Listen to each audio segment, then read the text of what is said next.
Hola, pues buenas tardes. Yo soy Elio, miembro de CNT Granada y miembro también del grupo confederal sobre transición ecosocial.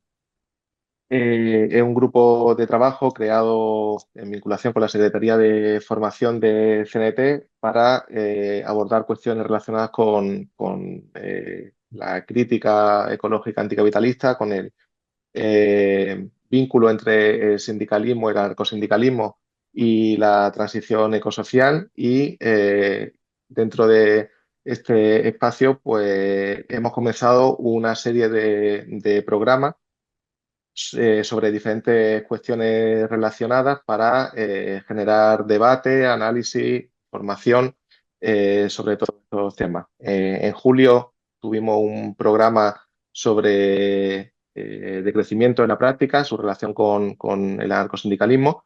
Y hoy vamos a hablar sobre la Dana de Valencia, sobre la tragedia de la Dana de Valencia y bueno, todas sus implicaciones y su relación con diferentes aspectos de la lucha social, entre ellas la lucha anarcosindicalista. Tenemos hoy a Antonio Valera, que es profesor de Geografía de la Universidad de Valencia, del Departamento de Análisis Geográfico Regional, que tiene una amplia experiencia en diferentes cuestiones relacionadas con los sistemas de información geográfica, los cambios de uso de suelo, la ordenación del territorio, y es también miembro de la Asociación Recartografía, que se dedica a la defensa del territorio, a la revalorización del patrimonio rural y, bueno, pues en general a diferentes proyectos relacionados con una visión diferente de el que impone la modernidad capitalista sobre los territorios rurales. Y también una cuestión importante es que Antonio es de Torrent, de uno de los pueblos de la Horta Sud afectados por la Dana. Tenemos también a Álvaro González, que es compañero de CNT Valencia, biólogo de formación, especialista en eh, ecología marina, perdón, biología marina y ecología, y participa en diferentes medios de divulgación, como por ejemplo el blog de Salto La Paradoja de Jevon y un blog personal que lleva desde hace tiempo que se llama La Quimera de Gupta, eh, y también es de un pueblo de Valencia, de la cabecera del Turia. Entonces, bueno, pues vamos a plantear algunas cuestiones para tener una conversación esta tarde sobre todo lo que ha ocurrido y sobre sus diferentes implicaciones. Y lo primero que os quería preguntar quería pedir si podéis eh, aportar una explicación de contexto sobre la dana, sobre qué es una dana, qué es este fenómeno que anteriormente se conocía como gota fría, qué relación tiene con el calentamiento del mar Mediterráneo dentro del contexto del cambio climático y, y, bueno, hasta qué punto se trata de un episodio excepcional o se trata de algo que podemos esperar de forma más recurrente en los próximos años.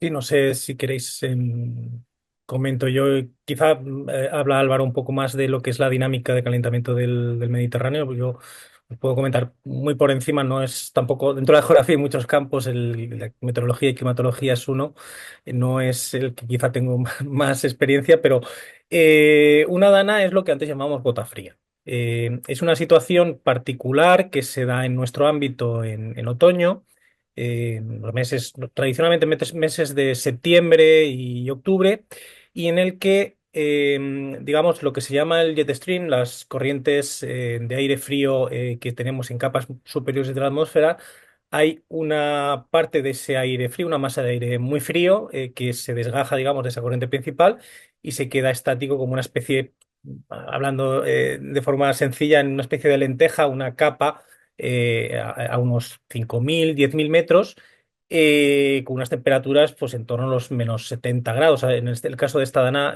creo que tenía más o menos esa temperatura. Esa es una parte, digamos, del proceso. La otra es el calentamiento del mar. en el mar Mediterráneo, que genera unas masas de aire cálido y húmedo por venir del mar. Se produce pues, un viento de levante que empuja esas masas de aire hacia el interior de la provincia de Valencia, en nuestro caso, y hay cierto punto, lo que llaman los meteorólogos como la detonación, ¿no? Es un término similar, es un momento en que esa masa de aire empieza a ascender bastante rápido por convección, porque es una masa de aire caliente. A medida que la masa de aire va subiendo, se va enfriando y por tanto va precipitando, pero sobre todo cuando llega a esa capa de aire tan frío en capas altas, precipita de forma muy intensa y bastante concentrada.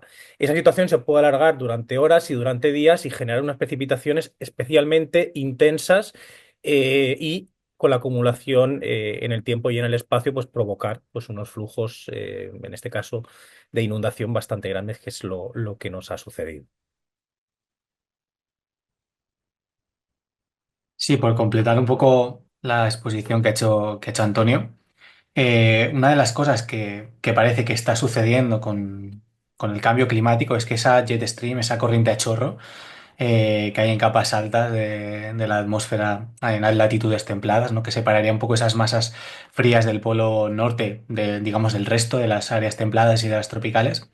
Es que esa corriente, ya digo, esa corriente a chorro se está debilitando, o está perdiendo fuerza. Lo que tradicionalmente era un fenómeno de otoño, porque en otoño tradicionalmente esta corriente a chorro se debilita y luego coge otra vez fuerza en primavera y verano, pasa a ser un fenómeno que puede ocurrir en cualquier momento del año.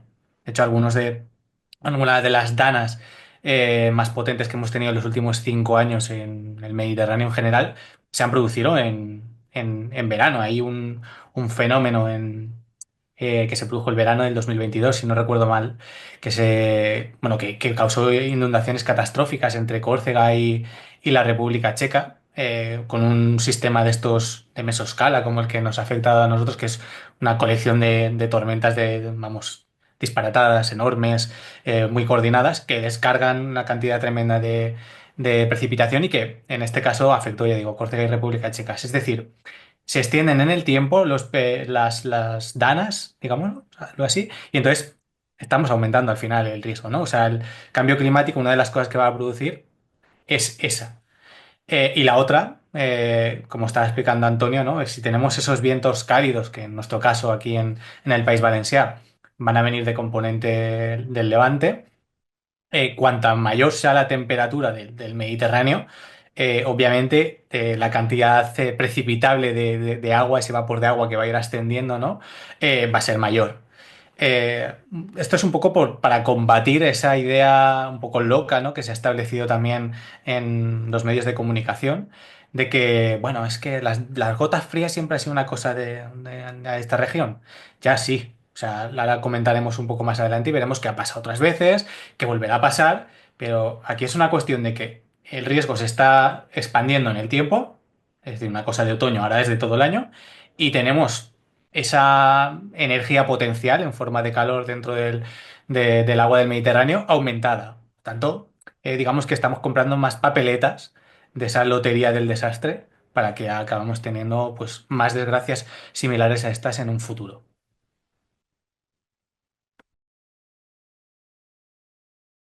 Sí, un poco en esa línea, ya hemos tenido, yo creo que por lo menos dos, tres avisos de danas, que podían haber, digamos, detonado como ha detonado esta. Si veis imágenes de cómo se genera el flujo de aire de subida, es espectacular, es tremendo ese mesoescala, ese sistema de mesoescala con precipitaciones localizadas en el interior de la provincia de Valencia. Y ya digo, hemos tenido un par de avisos previos que no se acabaron de materializar. Pues bueno, cambian a veces un poquito las condiciones, pero que en este caso sí. Yo tengo compañeros del departamento que estaban pasando los modelos meteorológicos y decían, me sale un valor muy elevado, me parece demasiado la precipitación acumulada, pero es lo que me da el modelo y lo he corrido varias veces y me da esto. Y ya eso lo habíamos pasado un poquito antes, y además eso se puede hablar también de cómo se mide el riesgo y cómo se establecen los periodos de recurrencia. Este episodio hace que haya que replantearlo todo. Ya no nos vale decir que tardan 1000 años en producirse un fenómeno de estas características. Solamente por eso ya hay que replantearse los tiempos. Y efectivamente, si tenemos unas condiciones de cambio en las capas altas de la atmósfera con el jet stream y unas condiciones también en el Mediterráneo variables, donde además pues, habrá cada vez más tormentas casi tropicales y una serie de alteraciones serias, pues sí, obviamente estamos en un escenario en el que es más que probable que esto no sea una situación puntual. Obviamente no vamos a tener eventos de estas características cada año, ni cada mes, ni cada 5 años, quizás, esperemos, pero no sabemos cuándo puede volver y es más que probable que se repita, quizá con un volumen tan grande, ¿no? Pero escalas quizás similares aquí en Valencia o en otra parte del Mediterráneo, porque esto no solamente se da en nuestra área, pues es posible que se repita, es más que probable. Bueno, porque por lo que estás diciendo, o sea, no, más allá de la recurrencia en la que se dé este fenómeno en concreto, está dentro de un contexto en el que se pueden producir otros fenómenos de otro tipo también desastrosos, ¿no? O sea, que puede haber, está hablando de que el Mediterráneo está creando las condiciones para otro tipo de fenómenos meteorológicos extremos que también pueden ser habituales, aunque no sean exactamente como este, pero pueden añadirse, ¿no? A ese conjunto de elementos. Sí, seguramente Álvaro quizá pueda aportar más información, pero por ejemplo, cada vez tenemos, y además se dan también unas condiciones especiales que tenemos en el litoral valenciano, en áreas turísticas, un riesgo importante porque tenemos una exposición grande en el litoral, tanto a las playas como ciertas urbanizaciones litorales, a los temporales. A temporales con olas bastante fuertes, con vientos, con precipitaciones que cada año destruyen amplias zonas de playa y de litoral que tenemos que regenerar a un coste bastante elevado. Tenemos un sector turístico que es algo intocable prácticamente y en eso la administración, pues viendo un poquito, en el caso valenciano, y podemos hablarlo un poco después, ¿no? De lo que lo que es el planeamiento. En lugar de tener en cuenta esa situación y ese incremento de la problemática en el litoral, por ejemplo, está tratando de desmantelar precisamente planes que tratan de evitar el emplazamiento de población, actividades económicas, etcétera, en esa zona tan sensible. Algo similar a lo que, bueno, nos ha pasado en las zonas inundables. Sí, por aterrizarlo, ¿no? Se acaba de aprobar que se construyan hoteles a menos de 200 metros de la costa. Eso se acaba de aprobar después de la Dana. O sea, para que la gente que esté viendo esto se haga una idea de las cabezas pensantes que están ahora en la Generalitat Valenciana. Eh, Sí, el Mediterráneo va a dar lugar ya ha dado lugar a fenómenos, digamos, de tiempo adverso, de tiempo severo, que no son muy habituales, digamos, raros en el Mediterráneo. Lo que os comentaba, este evento de 2022 es lo que se conoce como un derecho. Es una especie de un sistema mesoscala, es decir, imaginaos un conjunto de tormentas súper organizadas, pues que además se mueven a toda velocidad. Entonces, llevan asociados vientos huracanados. Algunos periodistas, más bien, pues, hicieron una comparación de tipo periodística, pero bueno, que es útil para entender la fuerza de estos sistemas, y es que lo comparaban con un huracán de categoría 3 por los vientos asociados y la precipitación torrencial.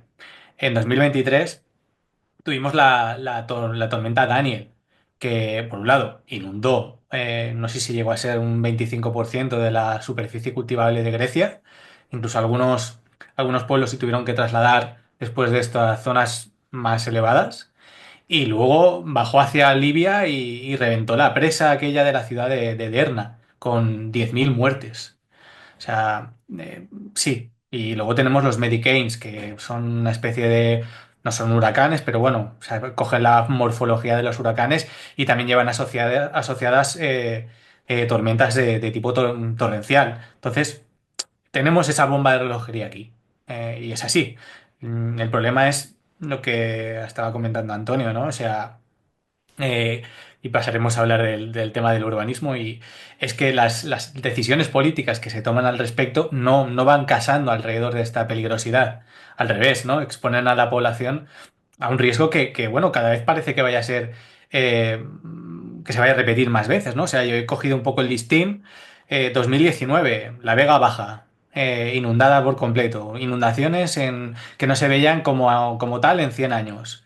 En 2020, previo a la pandemia, justo antes, en un temporal marítimo que se metió en el Cabañal, el barrio marítimo de Valencia, la sede del sindicato se inundó. En el año 2022 se volvió a inundar con 2 palmos de agua. Tuvimos la suerte de que esa precipitación cayó en la costa y no en el interior como esta vez, que es cuando causa problemas. También se inundó la ciudad de Valencia, varios barrios con 2, 3 palmos de agua. Es lo que comentaba antes Antonio. Avisos. Recibimos avisos todos los años. Y basta que se alineen los astros, por así decirlo, para que la bomba explote, como ha ocurrido en esta ocasión, y tengamos pues centenares de muertos. Sí, además, si me permitís, hay otra cuestión relacionada con ese también calentamiento del Mediterráneo y cambio de las condiciones, sobre todo en este caso temperatura, ligado a la humedad que tenemos además en el litoral, que es el incremento de la frecuencia de lo que se llaman noches tropicales y noches tórridas.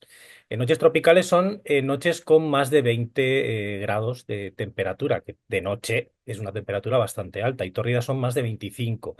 ¿Qué sucede en esta situación? Una zona húmeda como Valencia es unas condiciones horribles para dormir. Es un clima prácticamente tropical, ecuatorial, ya si vamos a temperaturas un poquito más altas, que genera insomnio, genera problemas de salud mental casi de la población. Y de hecho se está planteando, por ejemplo, y ya creo que se ha hecho en algún caso en Valencia, el habilitar espacios con aire acondicionado como refugios climáticos ante esa situación, porque la gente con menos capacidad económica, que no puede permitirse pues, esa energía y ese coste de aclimatar el clima, bueno, además con el coste también ambiental que eso supone, lo pasa excepcionalmente mal, y eso es algo que también se está incrementando y se está viendo cada año. Hay más noches tórridas y tropicales. Y además, pues en ese contexto también que tenemos particular a nivel demográfico y a nivel de actividad económica en Valencia y en general en España, que es la concentración de población y actividades económicas que tenemos desde los años 20 del siglo pasado en el litoral, frente a un interior que tendría unas condiciones en esta situación quizá no tan adversas, y que se ha ido despoblando, ¿no? Es la zona que trabajamos nosotros en Teruel. Es verdad que hayan llegado muchas precipitaciones, pero también seguramente por la afinidad de la población con el territorio, y es verdad que hay mucha menos densidad. En este caso, las precipitaciones no han generado al menos daños personales tan grandes, aunque ha habido también algún problema. Pero sobre todo la situación de refugios climáticos que vamos a necesitar en estas condiciones va a ser también algo importante. No lo podemos olvidar, y hay que tenerlo en cuenta. Y dentro del futuro que nos va a llegar, por ejemplo, para la actividad turística.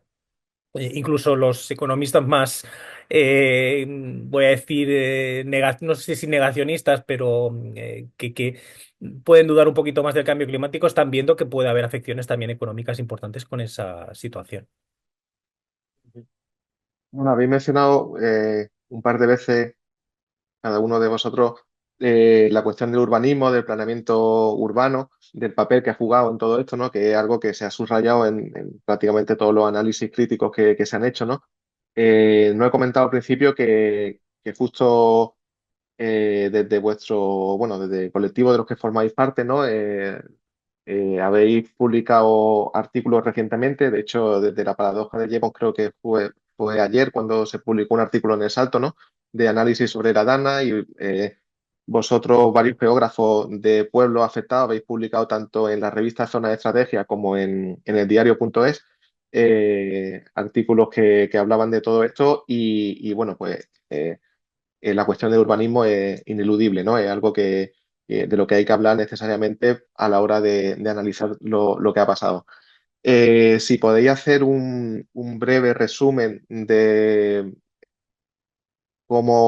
esa historia urbanística y geográfica de la zona afectada, de la Horta Sur, de este famoso ya, que se ha hecho tristemente famoso, el Barranco del Pollo, ¿no? De qué es lo que ha pasado con ese espacio, con ese encauzamiento alrededor, ese poblamiento que se ha ido dando en esa zona, las vulnerabilidades.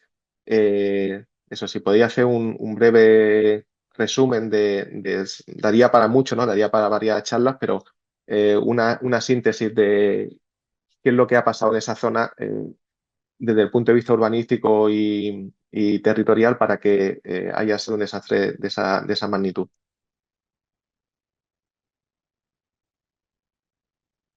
Si os parece, bueno, una cosa quería comentar, que no se nos pase. Es cierto que este fenómeno puede repetirse y puede tener magnitudes grandes, pero no deja de ser extraordinario. Es decir, no se había registrado, al menos con los instrumentalmente, un evento de estas características. Estamos hablando de máximos tanto de precipitación acumulada como de intensidad, por ejemplo, en Turís. Es decir, esto ha sido excepcional. De hecho, yo vivo al lado del barranco toda mi vida y nunca he visto el barranco con este volumen de agua. Eso sí que quería comentarlo porque dentro de que es cierto que vamos seguramente a una mayor recurrencia de esta situación, no deja de haber sido algo excepcional. En cuanto a lo que comentabas del urbanismo y el desarrollo, bueno, a ver, aquí hay que pensar, o al menos nosotros los geógrafos tratamos de tener una visión integral del territorio. En este caso estamos hablando de una cuenca de drenaje. Entonces, el territorio, en este caso, y lo que pasa en Benetúser, que está al lado de la Albufera, tiene que ver con lo que pasa en la cabecera de la cuenca del Pollo, en Chiva y más arriba. Igual que lo que pasa en Valencia tiene que ver con la cuenca alta del Turia, en parte, ¿no? Ahí es donde se recoge la precipitación, esa cuenca de drenaje la encauza de alguna manera su superficie a un canal y ese canal, pues, digamos, evacúa ese agua hacia el mar. En este caso, la cuenca del Pollo es una cuenca relativamente pequeña o relativamente corta, son relativamente pocos kilómetros, entonces cuando cae precipitación tiene una respuesta muy rápida. ¿Qué ha pasado desde los 50 prácticamente? Además, yo he hecho análisis de cambios de usos del suelo y es especialmente evidente en ciertas zonas, que se ha producido una cierta artificialización, un porcentaje en algunos municipios, una artificialización importante del suelo. ¿Qué significa esto? Pues que se ha construido infraestructuras, zonas industriales y residenciales, que hacen que esa respuesta que tiene el suelo cuando llueve, al ser impermeable, sea más rápida, y ese agua llegue antes a la cuenca y de la cuenca, además, pues llegue más rápido también a las partes bajas. Y eso es algo que ha pasado en la cuenca media, quizá no tanto en la cuenca alta, que hay más procesos de despoblación, pero por ejemplo, todo el eje de la A3 que conecta Valencia con Madrid hacia Requena, que es otra zona afectada, es pues hasta casi Chiva, Cheste, donde está el circuito Ricardo Tormo, es un continuo urbano, en este caso industrial. Ha habido una concentración industrial, concentración típica también en áreas litorales mediterráneas, de población, de actividades económicas, de empresas que se localizan ahí, que aprovechan esa carretera como otras. Y bueno, esto es todo desde los años 90, pero desde los 50 casi todos los municipios han crecido en superficie urbana y han crecido, en parte motiva ese crecimiento demográficamente.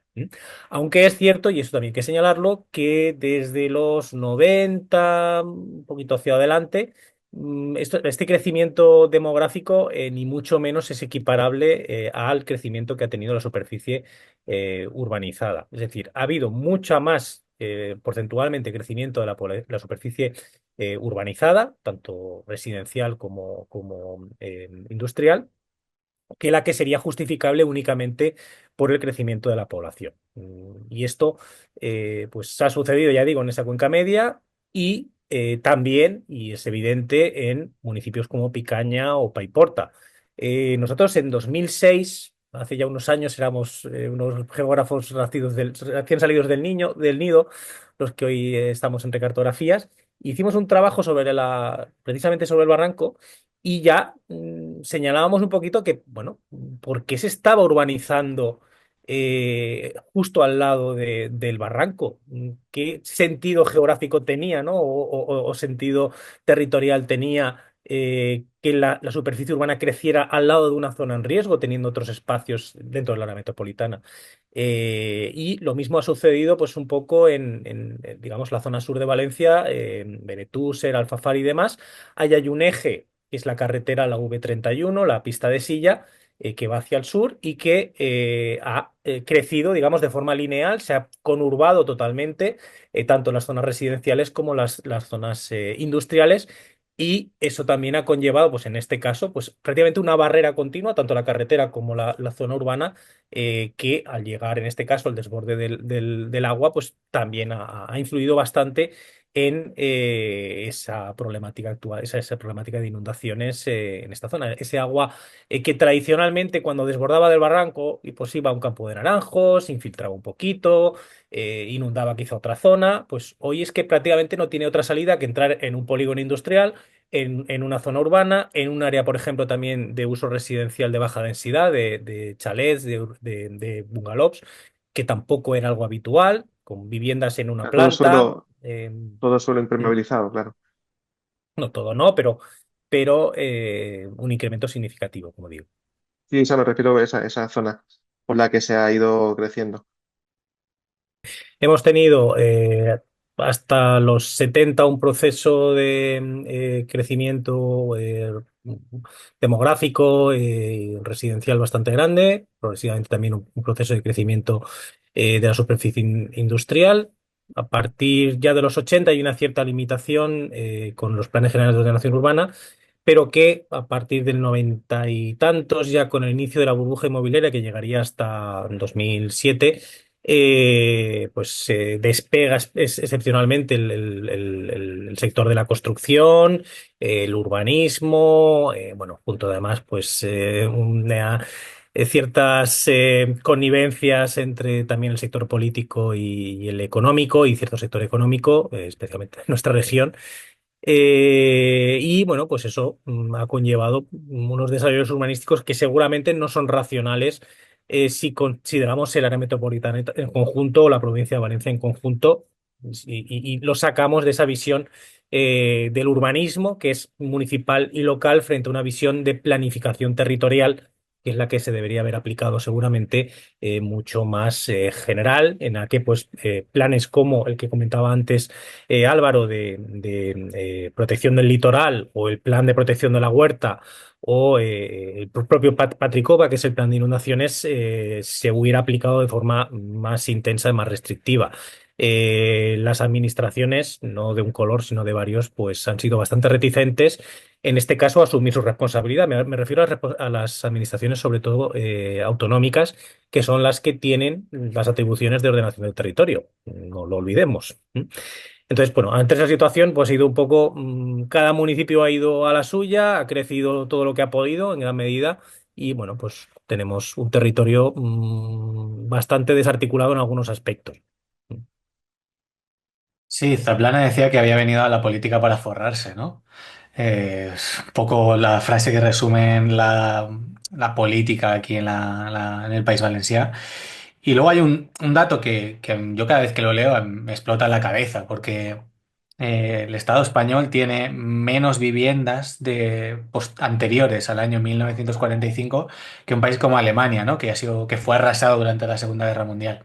Eso resume un poco lo que estaba comentando Antonio, todo el boom urbanístico y un poco la desregulación que ha habido en buena parte de nuestra historia con el desarrollismo franquista, ¿no? Y la posterior burbuja inmobiliaria de a partir de los 90, de finales de los 90. Eh, Prácticamente, o sea, desde Benicàssim, desde el final del País Valencià, desde el norte hasta Xàbia, que es la punta esta que hace así el País Valencià, es una zona inundable. O sea, tenemos un montón de ramblas, de arroyos y de ríos importantes como el Magre y el Turia, bueno, que convierten todo aquello en un continuo de más o menos una zona de riesgo y es una zona hiperurbanizada. O sea, esto es una bomba de relojería, lo miremos por donde lo miremos. No sé, por resumir un poco esto de la urbanización, ya lo ha comentado bastante Antonio. Paiporta es un municipio que desde los 50 ha multiplicado 7 veces su población. Y Aldaya, Alaquàs, 5 o 6 veces también, frente a 2 veces que ha multiplicado la población en el País Valencià y 1,5 en la ciudad de Valencia. ¿Vale? O sea, para que os hagáis una idea un poco de esos desarrollos urbanísticos. Y luego comentando un poco qué se puede hacer a nivel de cuenca de drenaje, ¿no?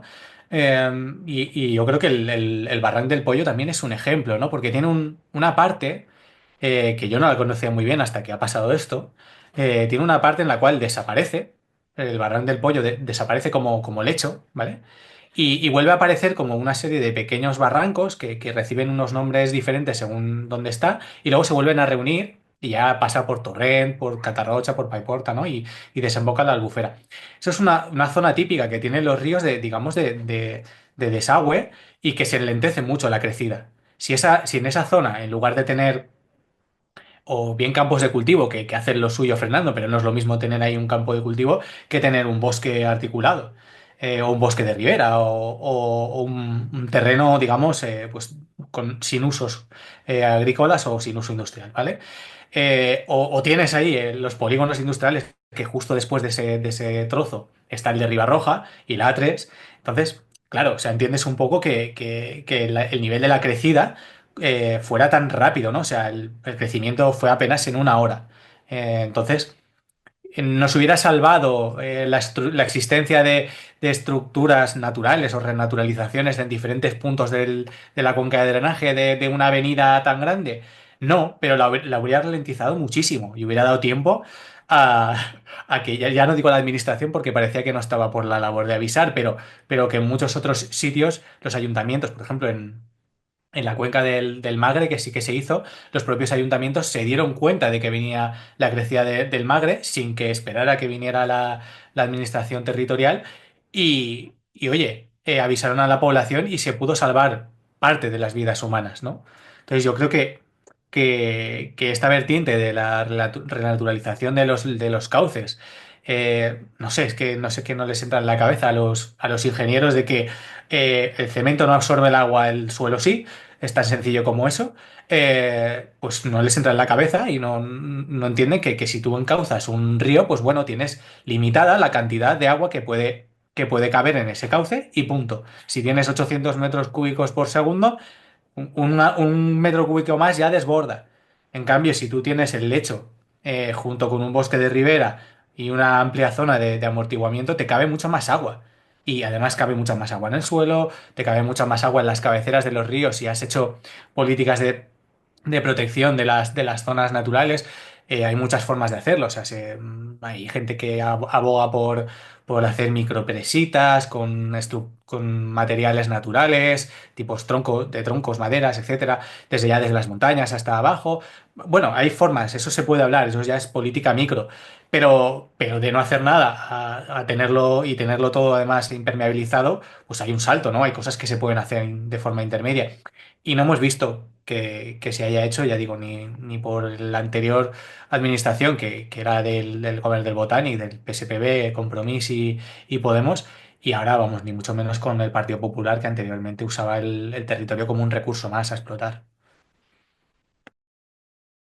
Sí, de hecho, bueno, antes la conversación así informal que hemos tenido al inicio, comentaba Antonio, esa pretensión por volver al hormigón, ¿no? De algunos sectores dentro del debate que se ha creado tras la Dana, ¿no? Que sería un poco, bueno, eso sería uno de los elementos fundamentales del debate, si retornar al hormigón como pretenden algunos ingenieros sobre todo, o plantear otro tipo de propuestas más en la línea de la reactualización que tú estás señalando, ¿no? Sí, si me lo permites, aunque sea una otra intervención, yo creo que estas personas que proponen ese más hormigón tienen en la cabeza el tema del Plan Sur. Y una falsa idea que ha corrido mogollón y además ha percolado muchísimo en la población, y es que el Plan Sur, la desviación del río Turia por el sur de la ciudad de Valencia, ha salvado a la ciudad de Valencia de la inundación. Uf, yo supongo que Antonio aquí también tendrá mucho que decir al respecto. Yo solamente voy a decir dos cosas que se comprueban muy fácilmente yendo a digamos, las bases de datos disponibles más fácilmente. La Rambla Castellana, que es una rambla que recoge el agua del Camp de Turia y de la Sierra Calderona sobre todo, iba prácticamente vacía. Es decir, en el 57 llovió mogollón en la Sierra Calderona, que es una sierra así puesta de forma transversal al País Valencià y que está al norte de la ciudad de Valencia. Un pueblecito que se llama Marines acabó destruido porque un corrimiento de tierra se lo llevó por delante. Ahí tú vas al mapa, vas a Google Maps y ves Marines viejo y Marines. Es porque en el 57 ese pueblo salió por los aires. Ahí todos los pluviómetros del Camp de Turia y de la Sierra de la Calderona superaban los 200 litros por metro cuadrado, rebosando, y no se sabe cuánto cayó allí, ¿vale? Porque no había, se ve que no habían pluviométros más grandes. De esta vez allí no ha llovido nada. Y aún así el Turia llevaba 2.000 metros cúbicos por segundo de agua. En Pedralba, ya es un pueblo que está más cerca de donde yo vivo, la altura del agua subió 1,5 metros más de lo que subió en el 57. Es decir, si se hubieran juntado las casuísticas y hubiera llovido más al norte, Valencia no se hubiera salvado. O sea, eso lo tengo yo clarísimo, porque el caudal del sur, del Plan Sur, son 5.000 metros cúbicos por segundo, si lo estoy diciendo bien. Eh, no sé, si le hubiera ido por un pelo o se hubiera desbordado.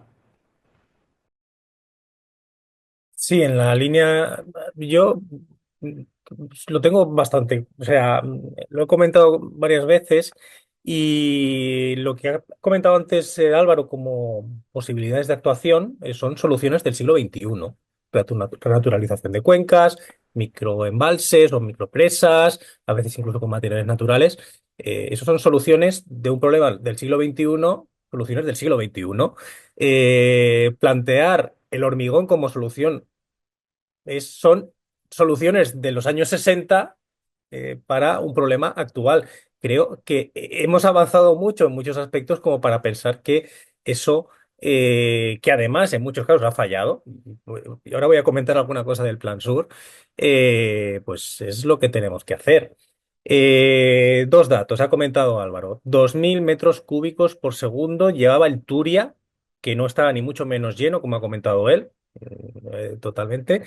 Se calcula que el pollo llevaba casi 4 hectómetros cúbicos por segundo. Es una barbaridad. Y quizá llevaba más, porque no había puntos de medida en ciertas zonas. Esta es por estimación y yo viendo algunas cosas creo que podía llevar más.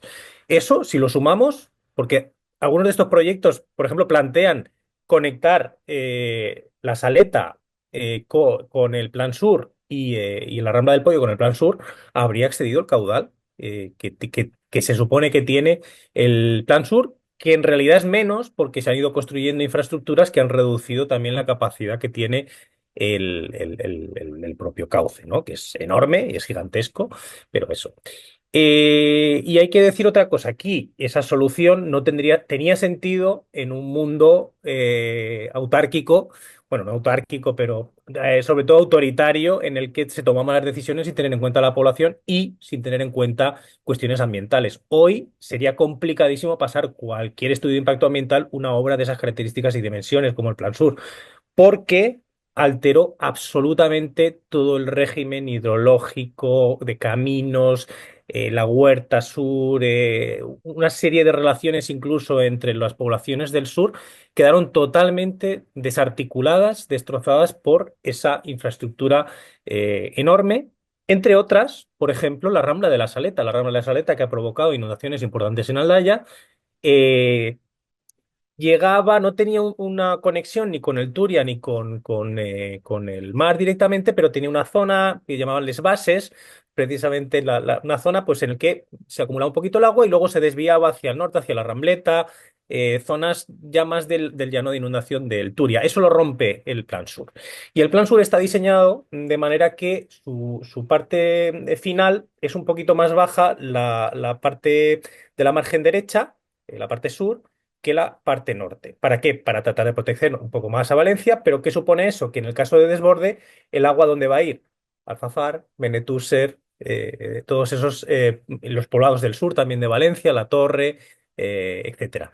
Es decir, esa obra, en gran medida, y eso yo como habitante de Hortasur lo puedo decir, nos agravió y estamos en ese sentido a nivel territorial es una barrera de 300 metros. Quien ha estado en Valencia ya ha visto lo que es eso. Es algo totalmente enorme que nos separa de la ciudad. A nosotros nos separa, por ejemplo, de nuestro hospital. Y hablo de cuestiones ya socioeconómicas. Y además, pues claro, estás limitado a una serie de puentes que son los que pasan por encima de esa obra. Y además, y eso Álvaro puede quizá ampliar, la Rambla del Pollo no es una rambla Ahora, pues obviamente no tiene casi vegetación porque le ha arrasado el propio flujo de agua, pero es uno de los pocos cordones verdes que tenemos en una área metropolitana.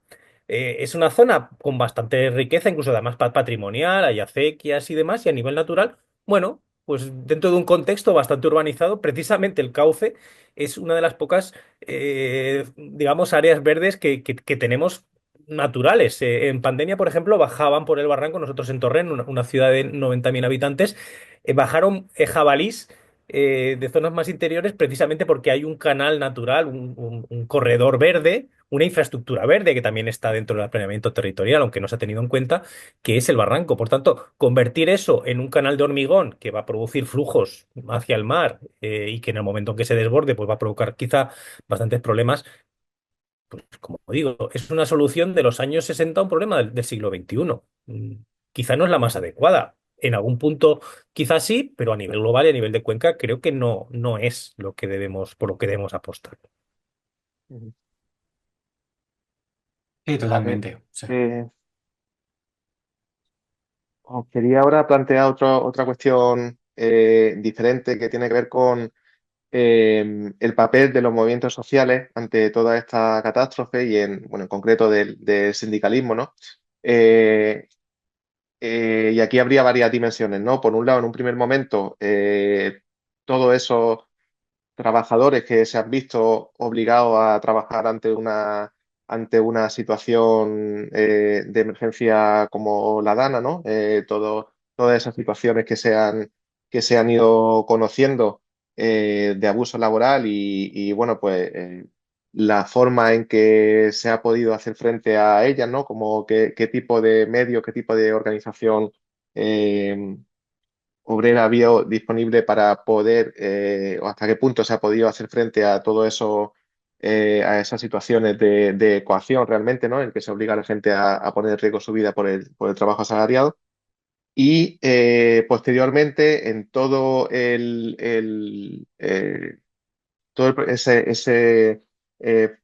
espacio de apoyo mutuo que se ha creado en los pueblos, ¿no? De solidaridad, de socorro a las personas más afectadas, de reconstrucción, de asistencia bueno, a todas las personas que lo necesitaban. Os quería preguntar un poco cómo ha sido todo eso y qué papel han jugado ahí los movimientos sociales y, bueno, en particular, pues, Álvaro, le quería preguntar por el papel de la CNT, ¿no? Como organización. Sí, a ver, la verdad es que esta catástrofe nos pilló a todos súper de sorpresa, fuera de juego. Además, mucha gente del sindicato ha sido afectada directamente. Entonces, el primer día fue que no sabíamos muy bien qué hacer, pero la verdad es que no solamente el sindicato, y ahora hablaré de más movimientos sociales, porque ha sido una respuesta bestial de la ciudadanía. Yo me he quedado eh, esperanzado y además emocionado por cómo se ha respondido. Se actuó de forma rápida y yo creo que la asesoría laboral esa inmediata que necesitaba la gente, porque nadie tenía mucha idea de qué hacer en esta situación. Oye, no puedo ir al trabajo, hay docenas de vías principales absolutamente destruidas por las cuales no se puede circular.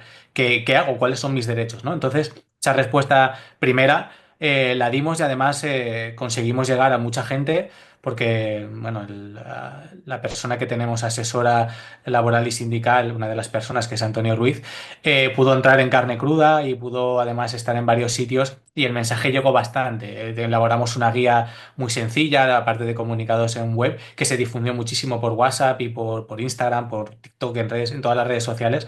Si sumamos impactos, hablamos de millones de visualizaciones y creemos en nuestra humilde opinión, que ese trabajo estuvo bien hecho, es decir, una respuesta temprana de asesoría laboral de urgencia. Y luego, yo creo en las otras dos partes que colaboramos, eso ya lo hicimos entre todos, ¿no? Entre toda la ciudadanía del País Valencià y de la provincia de Valencia, porque las brigadas de limpieza, yo creo que no había movimiento, asociación que de la ciudad que no hubiera establecido su propia brigada, aunque fuera de forma informal. De hecho, los primeros días, el primer día, la gente de los pueblos afectados se lo tuvo que hacer todo ella sola, porque no fue nadie allí. Y el segundo día, cuando la gente vio por redes sociales cómo estaba el asunto y que no había ido nadie, es cuando empezó los ríos de solidaridad a través de los puentes de la CV400 y del rebautizado Puente de la Solidaridad, porque es un puente peatonal que empezó a cruzar decenas de miles de personas hacia allí, ¿no?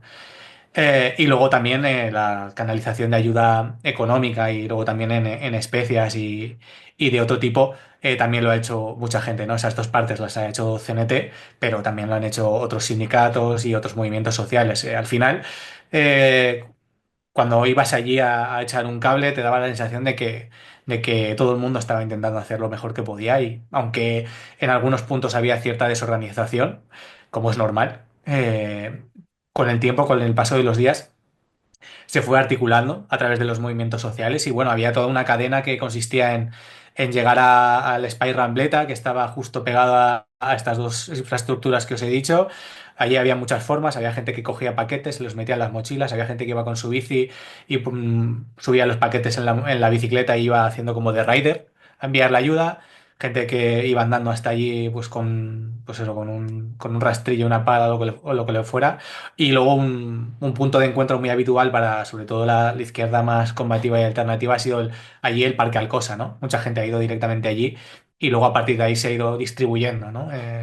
A los lugares que hacían falta. Había como una especie de infraestructura social completamente paralela a las instituciones que ha funcionado más de un mes. Es decir, ahora ya la cosa se ha reconvertido y, bueno, pues actúan ya más localmente y hay menos afluencia de voluntariado externo, pero bueno, o sea, a mí me ha fascinado esta parte digamos, del funcionamiento de la sociedad del País Valencià. Ha sido una cosa que, bueno, para mí ha demostrado en la práctica el funcionamiento de algo horizontal, ¿no?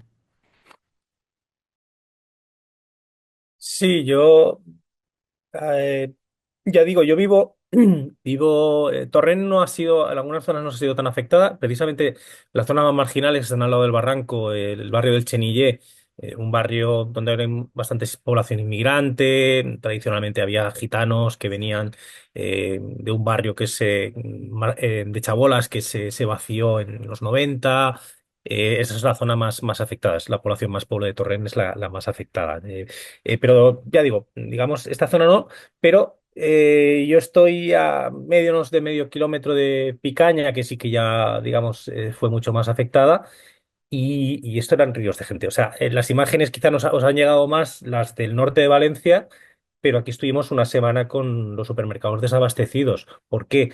Por los voluntarios que compraban comida, compraban material de limpieza, pañales, y lo llevaban caminando a Picaña, Paiporta, porque la administración nos ha fallado. La administración falló en la gestión de la emergencia, en la prevención. El mensajito que nos llegó a la población de Valencia llegó cuando ya no servía para nada, prácticamente. Algunas empresas además no actuaron bien. Centros comerciales, además de zonas inundables, que no lo he comentado antes, pero que nunca se debieran haber construido ahí. Y aprovecho un matiz. Me dicen muchos familiares, Antonio, siempre nos has dicho que si llovía no dejáramos el coche en el parking de Bonaire. Efectivamente, es que el parking de Bonaire es una zona inundable y cuando se hizo, yo estaba estudiando geografía y había visto además como desde niño que aquella zona se inundaba. Pues como digo, el ver esa corriente de gente que suplió lo que la administración no hizo al principio. La administración regional llegó tarde y yo diría que mal. Ahora pues están haciendo otras cosas. La UME llegó cuando llegó también, pero yo he visto gente de la UME que no sabía dónde ir, ni dónde colocarse, ni nada. Los primeros que estaban aquí eh, eran gente de pueblos de alrededor. Y ahí quiero también comentarlo porque siempre hay una cierta tendencia a criticar a los jóvenes que no tienen digamos, una actitud social, que son individualistas, etcétera. Era gente mayoritariamente joven la que ha ido y se ha calzado las botas y se ha puesto a sacar fango, y quien ha sacado fango sabe lo que es esto. Huele horriblemente mal, es una sensación tremenda, es como haber entrado a una zona de guerra. además con coches por todos lados. Yo he visto coches con fallecidos dentro y es algo que mucha gente ha visto también. Es una situación complicada y se ha respondido.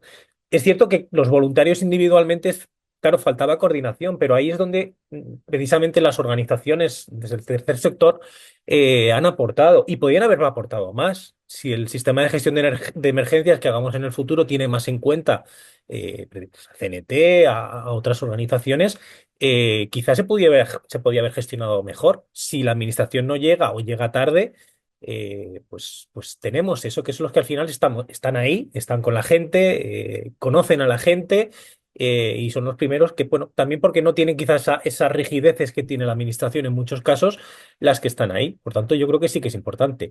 Y en este caso, y también por lo que has comentado, pues aquí ha habido empresas que han actuado de una manera pues bastante lamentable y voy a defender en ese caso a mi universidad porque, bueno, no es una empresa pública, ¿no? De alguna manera, pero sí que actuó bien.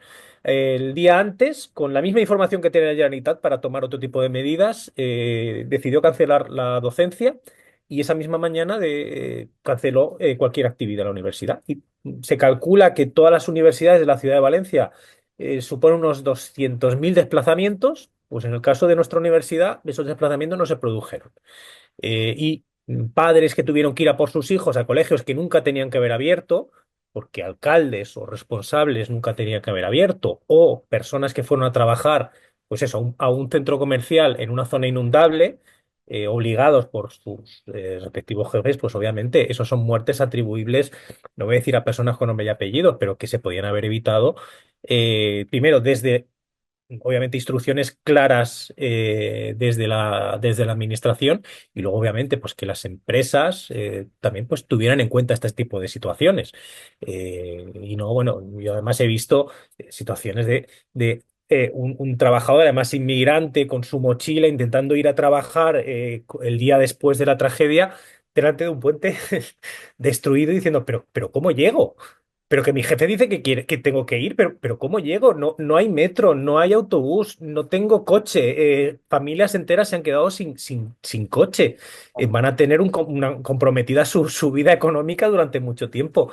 Entonces, incluso a nivel anímico, no estás pensando en ir a trabajar, estás pensando en que tienes un vecino en tu garaje de abajo muerto, que se ha ido a por el coche y se ha quedado ahí, o tus vecinos se han quedado sin nada, o tú te has quedado sin nada. Entonces, esa Ahí, situación creo que quizá el tercer sector la entiende mejor que otros, no lo sé. sí, claro, luego ese tipo de situaciones hay que afrontarlas desde, vamos, nuestra perspectiva desde el sindicalismo combativo, ¿no? Que sea una barrera para ese tipo de abusos. Y ya por último, la última cuestión que os quería plantear antes de que cerremos, sería como la otra cara de todas las consecuencias sociales o bueno, una de las consecuencias sociales más quizá desconcertantes viéndolo desde fuera, que es el papel que ha podido jugar la extrema derecha y la rentabilidad política que le ha podido sacar la extrema derecha, ¿no? Teniendo en cuenta que las encuestas hablan de que el partido que más puede estar creciendo después, en Valencia después de esto que ha pasado sea Vox.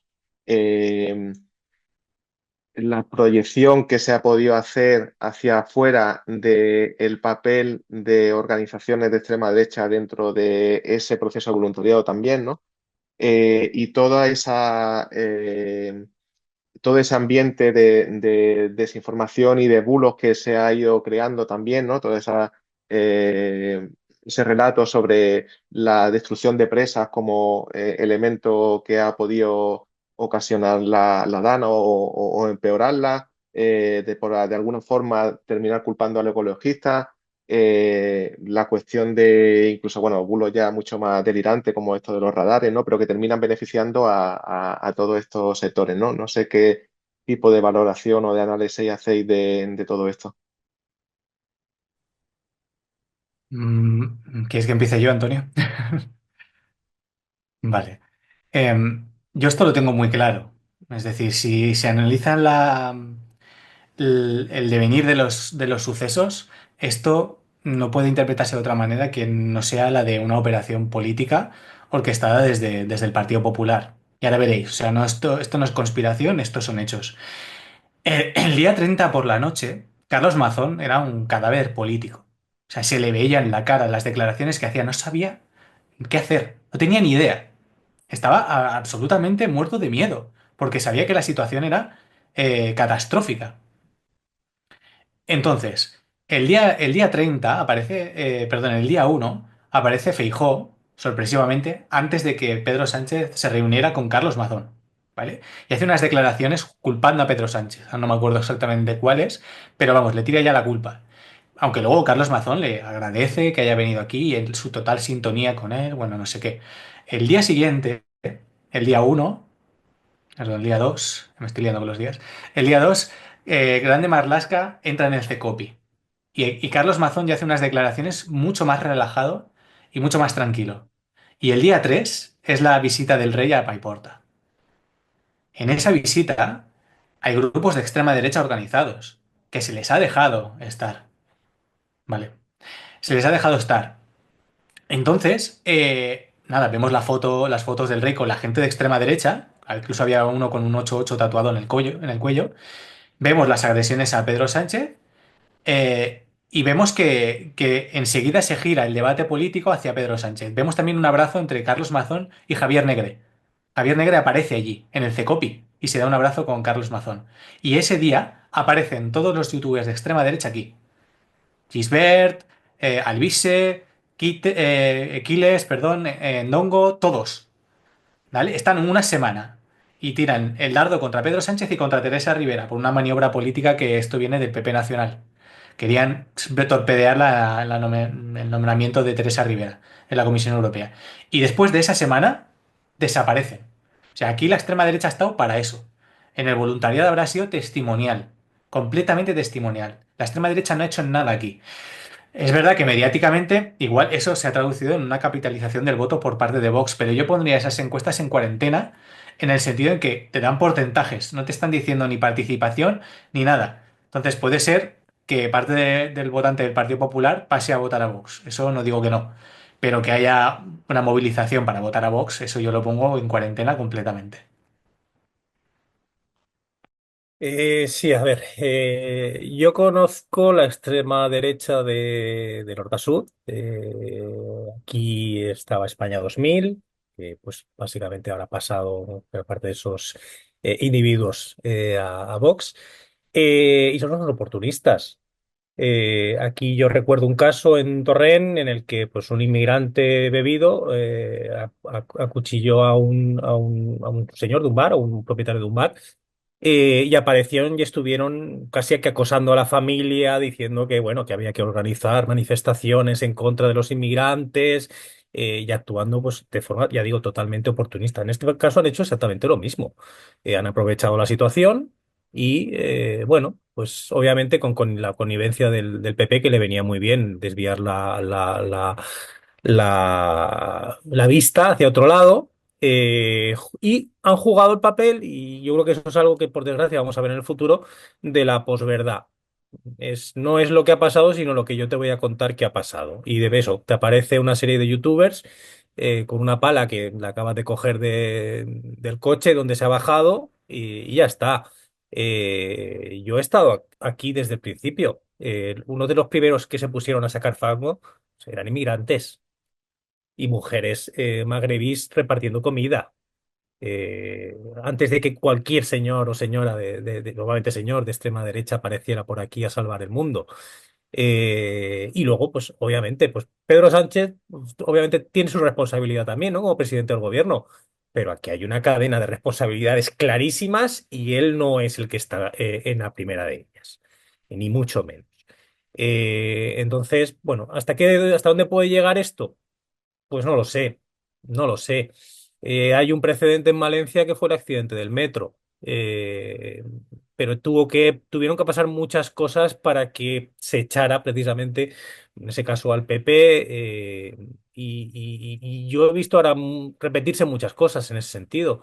Allí murieron 42 personas, también en Horta-Sud, en gran medida, la mayoría eran de Torrent, de Picaña, de Paiporta, con un gobierno autonómico que no quería saber nada porque le molestaba. Pues algo parecido aquí, más de 200 muertos y nadie es responsable. Pues bueno, pues ante eso, pues eso, los oportunistas se aprovechan y no sé, la gente, yo creo que sí que puede ser consciente de parte de esto, pero estamos en esa posverdad, sobre todo fuera de aquí, quizás no son tan, les cuesta más y ven, pues eso, Pedro Sánchez, ¿qué hace aquí Pedro Sánchez? En lugar de coger y poner a sacar el fango, como hacen estos señores tan bien vestidos o de negro y con ciertos símbolos. Pero no sé, es difícil ver las repercusiones. Yo no lo tengo claro. Espero de verdad y sí es verdad que ha habido manifestaciones, al menos que sí que han focalizado en el gobierno valenciano un poco la responsabilidad de esto. Pero bueno, el, el Vox se puede ver favorecida, pues probablemente. Además, jugó un papel, yo ya vi, no sé si decir inteligente, pero fue un movimiento que creo que le convenía y es el salir del gobierno autonómico. Si hubiera estado en el gobierno autonómico, parte de la responsabilidad la hubiera tenido. Al estar fuera, se ha quitado de encima esa losa y ahora juega ese papel externo y creo que le ha venido muy bien. Obviamente no lo tenían previsto esto, pero si no, Sí. era difícil salir de esta situación también desde Vox. Pero bueno, ya Mm. veremos. Sí. Bueno, quedan pocos minutos para que se corte la conexión, entonces si queréis cerrar con alguna cuestión breve, podéis hacerlo. Muy breve. Vox está votando en contra de todas las ayudas, ¿vale? Pues si alguien se ha colado aquí en este vídeo, que lo sepa. Y luego que la diferencia cualitativa, yo creo, con respecto al accidente del metro, es que aquí la afección es brutal. Medio millón de personas, incluso 800.000 en sentido amplio, están afectadas. Por tanto, esto va a afectar al PP de aquí y al PP nacional. No va a poderse tapar tan fácilmente. No digo que en próximas elecciones no pasen cosas extrañas, pero esto va a ser una carga de fondo, ¿eh? Esto es diferente, esto es otra historia. Yo también, brevemente, lo que creo que hay que replantear muchas cosas. Es un ejemplo de la necesidad de una estrategia distinta, una transición ecosocial y hay que huir de soluciones del pasado, ciertas nostalgias de regímenes anteriores que en muchos casos no solamente sus actuaciones no nos han salvado, sino que pueden haber empeorado esta situación que hemos tenido. Entonces, eso no puede ser la solución y obviamente también hay que saber quién es responsable de ciertos actos y no vivir en un mundo alternativo en el que pues, ciertos discursos se ponen por delante de lo que de verdad sucede. Bueno, pues muchísimas gracias por vuestra participación y esperamos quizá poder contar con vosotros para otros programas más adelante.